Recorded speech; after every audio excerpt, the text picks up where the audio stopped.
జంట నగరాలకు వరప్రదాయిని అయిన ఉస్మాన్ నగర్ హిమాయత్ సాగర్ రిజర్వాయర్లను రోడ్లు భవనాల శాఖ మంత్రి పొన్నం ప్రభాకర్ పరిశీలించారు.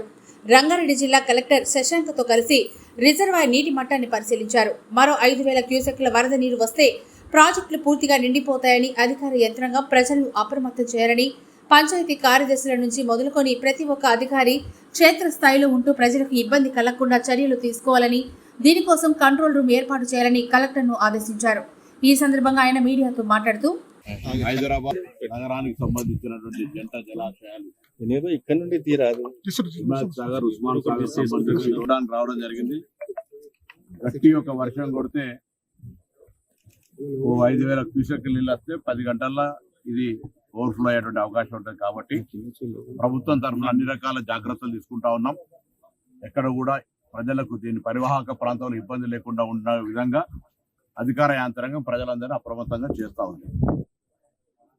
ప్రతిపక్షాలు రాజకీయంగా విమర్శ చేస్తున్నటువంటి పరిస్థితుల్లో వారిని కోరుతా ఉన్నా, ఇది విపత్కర సమయము. మీరు కూడా వచ్చి ప్రత్యక్షంగా ఈ యొక్క ప్రజలు ఇబ్బందుల్లో ఉన్న వాళ్ళకి మీ పార్టీ తరఫున సహాయక చర్యలో పాల్గొనండి. రాజకీయ అసెంబ్లీ వేదికలో ఎన్నికలు వచ్చినప్పుడు చూస్తున్నాం. ఇప్పుడున్నటువంటి పరిస్థితి, ప్రజలు కష్టాల్లో ఉన్నారు. ఒకరు అమెరికాలో ఉండి, ఒకరు ఫామ్ హౌస్ లో ఉండి, బయటికి రాకుండా ఉండి ట్విట్టర్ వేదిక విమర్శ చేయడం సరికాదు.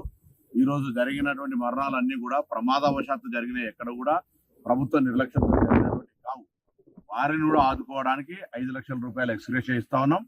అందరినీ అప్రమత్తం చేస్తున్నాం. మొత్తం అధికారుల యంత్రాంగం అంతా కూడా ఎక్కడ హెడ్ క్వార్టర్స్ వాళ్ళు వదిలిపెట్టకుండా నిరంతరం 24 గంటలు పనిచేస్తా ఉన్నారు.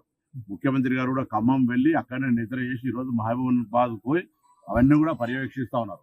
మేము ఫీల్డ్ మీద పోతేనే పని అవుతుంది అనుకుంటే, లేకపోతే ఇంకోటి ఏదో మేము మీడియాకు చెప్తేనే పని అవుతుంది అనుకుంటే అది పొరపాటు, అపోహ టీఆర్ఎస్ పార్టీ బీజేపీ కూడా కోరుతా ఉన్నాం. ఇలా ఇంత పెద్ద విపత్తు జరిగింది, ఇన్ని ఎకరాల లక్షల ఎకరాల నష్టం జరిగింది, 5,000 కోట్ల రూపాయల పైన నష్టం జరిగిందని ప్రాథమిక అంచనా వేస్తుంది. ఇది జాతీయ విపత్తుగా తీసుకోమని అడుగుతాను.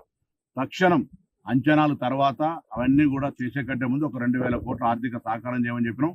ఇప్పుడు పంట నష్టానికి సంబంధించిన ప్రాణ నష్టానికి, ఇతర ఆస్తుల నష్టానికి సంబంధించి కాక ప్రభుత్వ పంచాయతీరాజ్ రోడ్లు కావచ్చు, R&B రోడ్లు కావచ్చు, అనేక నష్టం జరిగినాయి.